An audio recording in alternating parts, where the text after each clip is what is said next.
Kontratutik kanpo dagoen parte hori ere, legebiltzarrak ordaindu izan du orain artean, erakundeak berak, eta egia esan orain artean oso kopuru txikietaz hitz egin dugu eta oso realidade txikia izan da.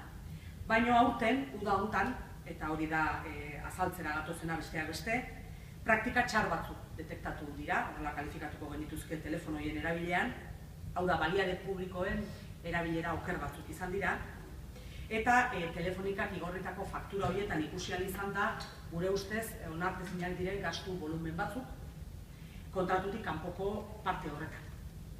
Bi kasu izan dira bereziki kontutan hartzekoak, bi bakarrik, gauzak bere tamainan ere esate aldera, baina gure ustez hartzen duten indarragatik larriak direnak eta beraz onartezinak direnak. Uztailean telefono baten fakturan tarifa planotik aruntzago 2.295 euroko gastua egon da, eta abuztuan beste telefono batean 6.160 euroko gastu bat egon da.